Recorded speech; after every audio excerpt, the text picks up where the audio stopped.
Hi there, Prairie Plant Girl here. So today in one of my sowing video series, we're going to be talking about tomatoes.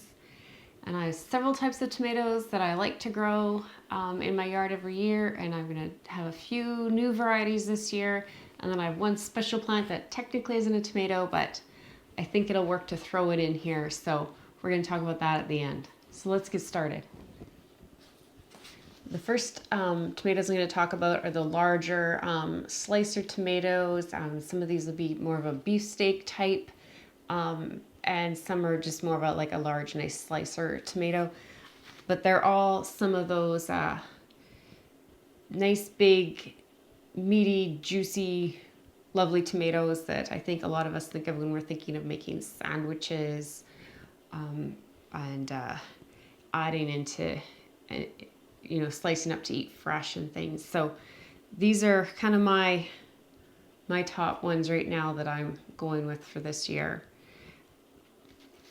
One of my very favorite tomatoes that I just discovered a few years ago is black Krim.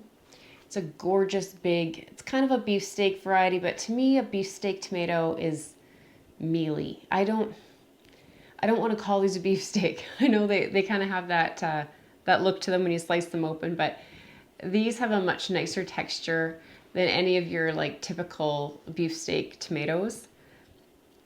They're a beautiful, nice, big, full tomato with gorgeous dark shoulders on them.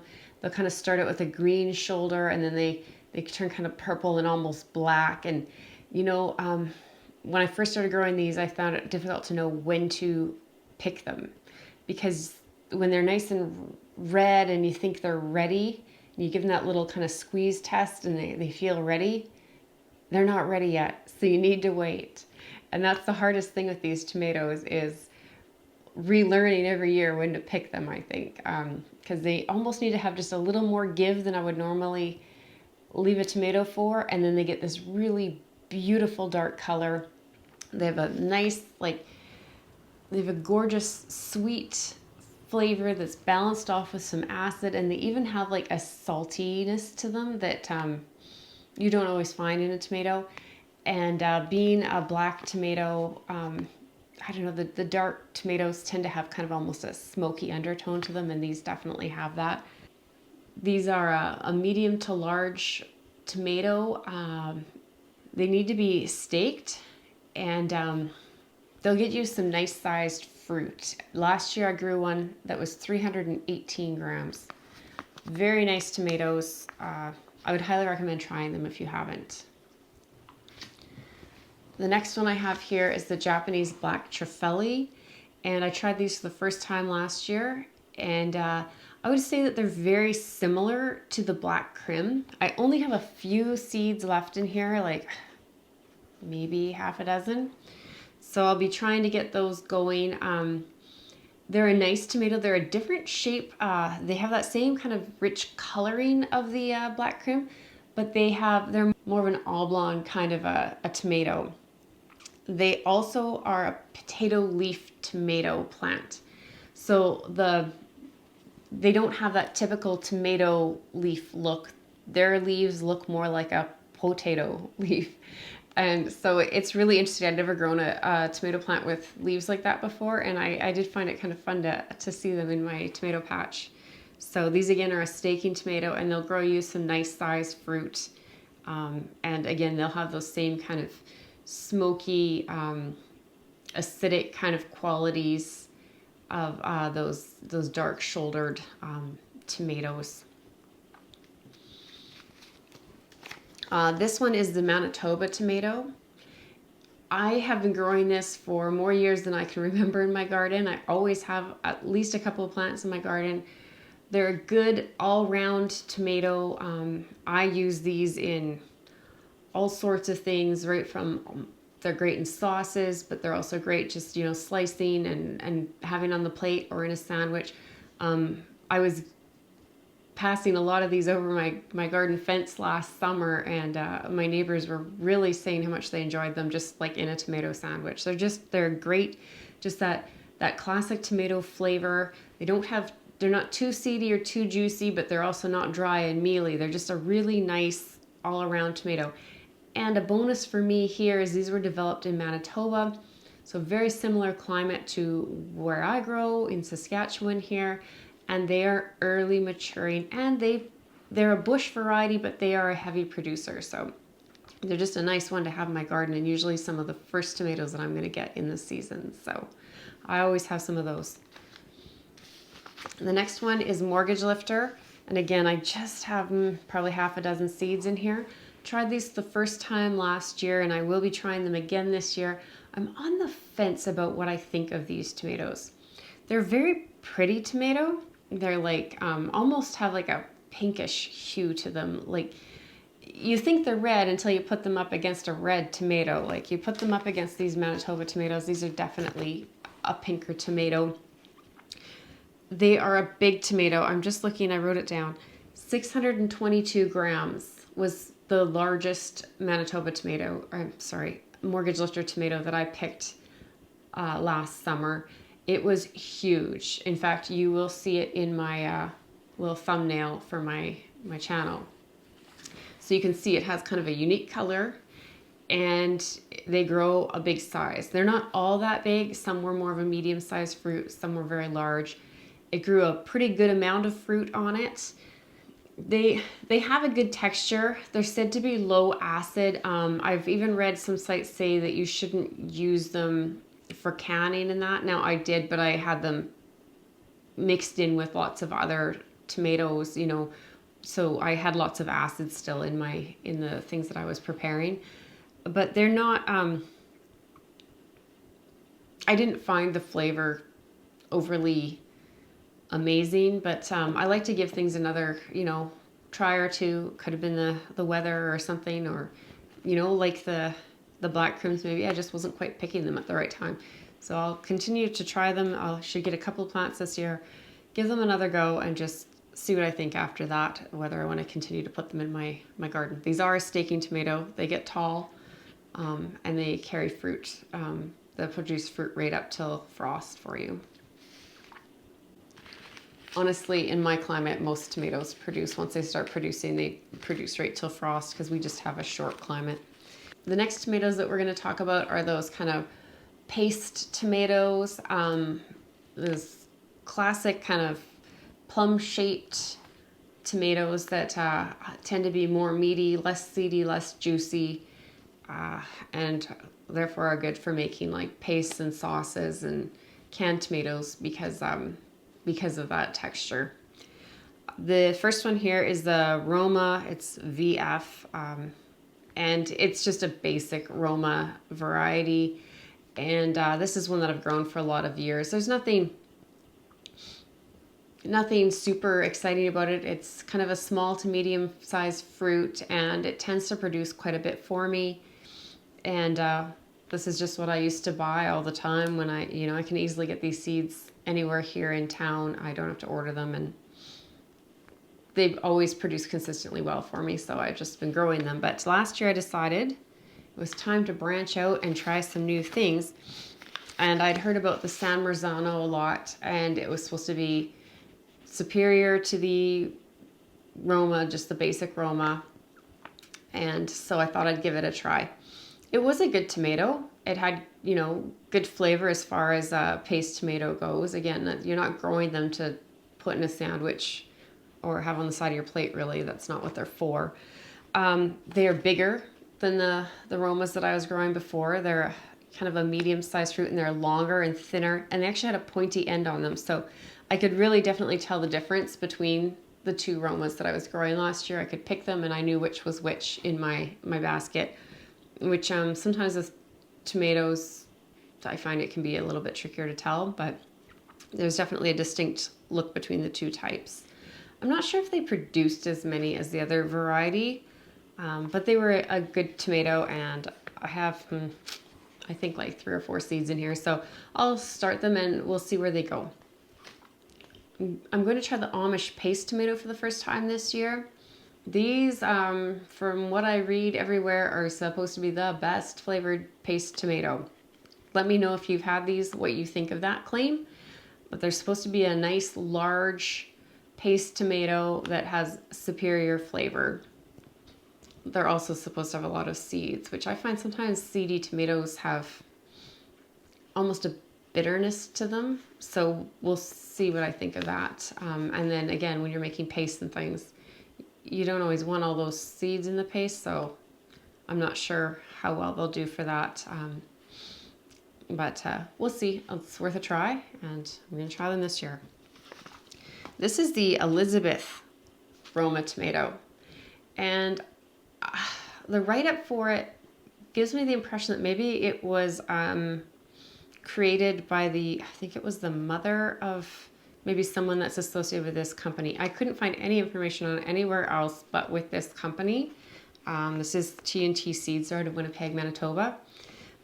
One of the reasons I picked this is it's a 60-day tomato, which is a very early producing tomato. And it's supposed to produce very well, have lots of fruit, but they're a small fruit, like a 2-ounce fruit. So we'll see how that goes. But they also are supposed to have kind of a unique look to them. And that's kind of nice to have in the garden, have something that looks a little bit different. And these are supposed to be kind of like speckled, striped with kind of like a golden tone to them. So I thought that would be interesting to see these in the garden. They're supposed to be a sweet flavor, so I'm going to give them a shot and we'll find out. And hopefully after this year, after having 4 different paste tomatoes side by side, I can pick 1 or 2 that I really like and kind of cut out the rest. Okay, so now I'm going to talk about some cherry tomatoes that I'm going to try. I always like to have cherry tomatoes in my garden. And the best part about having cherry tomatoes in the garden is just snacking in the garden. I grow way more than I ever could probably possibly ever eat, but I just love having them in pots and things around my yard so I can just snack on them. One of my favorite cherry tomatoes that I've ever grown was called Chocolate Sprinkles, and I actually bought it as a start at like the hardware store years ago, and I was saving seeds for years and replanting them and growing these just tiny little tomatoes that were just amazing, and they were super fun actually. Those ones I would bring in and I would just sprinkle them literally in a salad, or they were fun to put on the side of a like plate of raw vegetables or something, because they're just these tiny little, they were like little sprinkles that decorated a plate. So they were really tasty and just fun to kind of have when you're having company over or something especially. I didn't save seeds a couple of years ago, and I thought, well, I'll just buy some new ones, and I bought these. And in the catalog when I ordered them, they just said chocolate sprinkles, and I don't know, they probably were under a category that I didn't realize, but they're actually a grape tomato. They're a larger tomato than like they're still a cherry, but they're not these teeny tiny little. They have a little bit different flavor. They were still good, but not what I was trying to buy. And then this year I went and did the same thing and bought them again. So I'm gonna have to find someone who wants these. I know a few people. I gave a few plants away to some people last year and they really enjoyed them. So I think I'll see if they want me to start seeds or give them the seeds. They can start them themselves this year, because I liked them, but they weren't amazing. Then I was going through my deep freeze and I found a little bag of frozen tomatoes, and I had some of those. I can't believe I had some of those in there. Why I didn't just eat them, I don't know. I cut one of them open and I saved the seeds out of this little teeny tiny, like pinky fingernail size tomato. And I have no idea if they're gonna be any good or not, but I'm gonna try and get these growing this year. And then I went on a hunt through the seed catalogs, and I'm hoping that I have found the right tomatoes. I'm not quite sure. The description says these are 1 ounce tomatoes, and that seems a little bit big to me, but the pictures sound like they come in the large clusters of fruit in the red, like these were when I was growing them before. So I'm really hoping I have the right ones here. So I'll try a few out of these, and hopefully I get a plant with these little special little tiny tomatoes that I really enjoyed before. Another cherry tomato that I've grown for a few years is out of this mixed pack, and I actually have been saving the seeds, and What I really like out of this pack is the orange tomatoes. I think they're called Orange Monarch. And so I just have saved the seeds out of the orange tomatoes. They're a little bit larger cherry tomato, like a kind of a salad tomato. They just have a nice flavor. They can get a little bit mealy. And I think that just comes down to when you pick them more than anything with those tomatoes. But I think they're just a nice, something different to have and slice up into a salad or something, or just pop in your mouth to snack on. Last year, I tried the blush cherry tomato for the first time. I really enjoyed this tomato. At first, I wasn't sure about it. It's another one of those ones that I think when you think it's ripe, you kind of need to let it go another few days. But it's a long tomato, like it's a fair size long tomato. And it's yellow with this really pretty pink blushing stripe down the shoulders and down the sides of the tomatoes. And when you pick them at the right time, they are sweet and juicy. Like you almost need to carry a napkin if you're going to be garden snacking on these in the garden, because they're so big. They're a little tricky to just pop one in your mouth because they're so long, and they're very juicy, but they're delicious. And I'll definitely be growing these again this year. Only a few seeds left, but I think I should get a plant or so out. And then I decided to try these what are they, super sweet 100s. I keep seeing them in people's videos, and these just huge, gorgeous clusters of fruit on them. They're supposed to produce just like oodles and oodles and oodles of fruit and be really tall. And they're supposed to be really sweet and delicious. A great one, from what I understand, for like market growers. I'm not selling my fruit, but I thought these sounded like a really great one to try. So I'm going to be trying these for sure this year.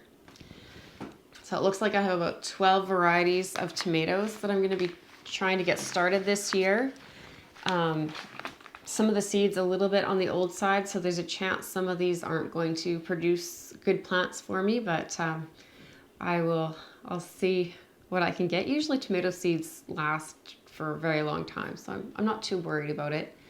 I plan to be planting these seeds up about the last week of March. That'll be about 8 weeks before my average last frost date. And I'll be putting them in what I call my garden bed number 4, which is a 4x8 garden bed. I'll also be interplanting them with some onions.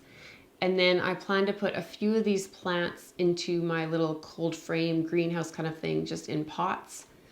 And like I said, the cherry tomatoes, I'll probably wind up just sticking a few in odd places around my yard in pots, just because I do enjoy just having them around and just snacking off of them as I garden.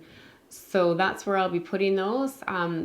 Tomatoes, you need to remember, need nice consistent watering. A lot of people think that blossom end rot problem has to do with a lack of calcium and they need to add calcium. Calcium is found in most garden soils.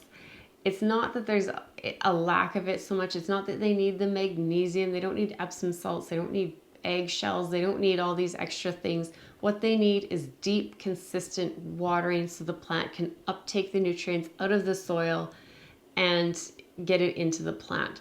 So unless you've done soil testing and you are finding that you are short on some of these minerals, it's probably really not the case. You just need good, deep, consistent moisture.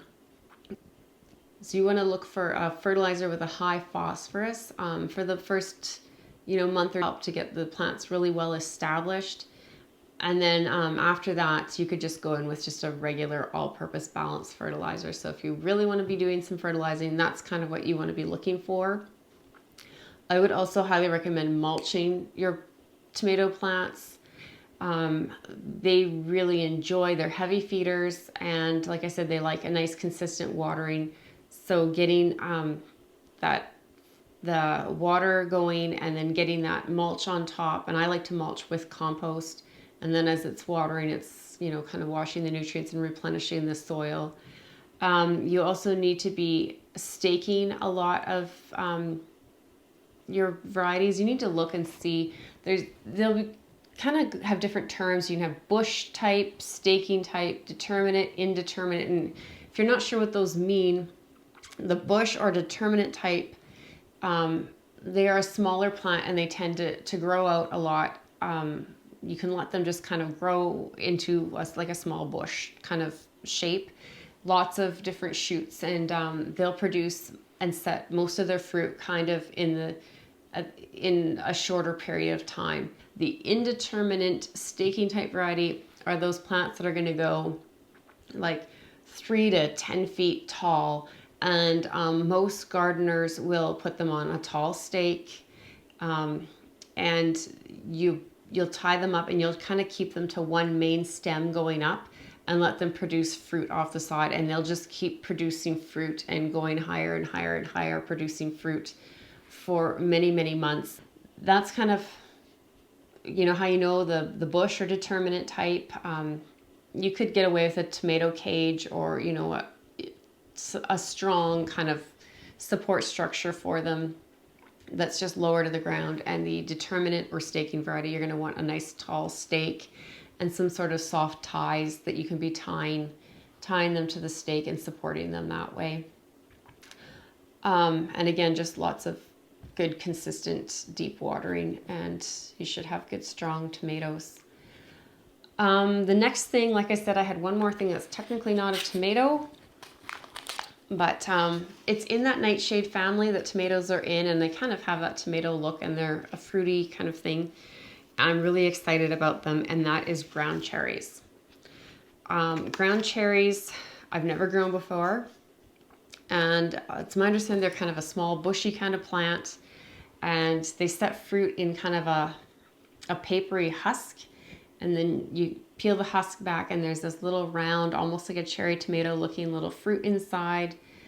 And it's my understanding, even like usually by the time they're that ripeness that you want to eat, lots of times they're dropping the fruit, so you want to kind of wait till that point, is my understanding. Correct me if I'm wrong. Feel free to put information in the comments down below and help me out, because this will be my first time growing these. The variety I've chosen is Aunt Molly's. These are supposed to be like a citrus flavor, and I'm excited to try them. They're supposed to be 65 days to maturity. I still don't know where exactly I'm going to be planting them out, but I will find a spot for them. And again, I'll be starting these around the end of March. They're supposed to be started 6 to 8 weeks before your average last frost. So that's what I'm going to do with these. And hopefully I'll have good results and I can show them off to you this summer. So that's what I'm growing for my tomatoes and ground cherries this year. I hope you found this interesting, and let me know if you have any thoughts about what you're growing or any thoughts about what I'm growing that you want to share with me. Put it all down in the comments down below. If you have a tomato that you think is just the greatest, especially for a short season tomato, put that in the comments down below. I am blown away by how many people think in zone 3, which I am zone 3, kind of moving into the zone 4 range now as the weather changes, but I used to be up in zone 2. I grew tomatoes. You can grow tomatoes in cold climates. So if you have a cold climate tomato that you love, share it in the comments down below so people can see that. And we'll catch you in the next one. Thanks for watching. Bye.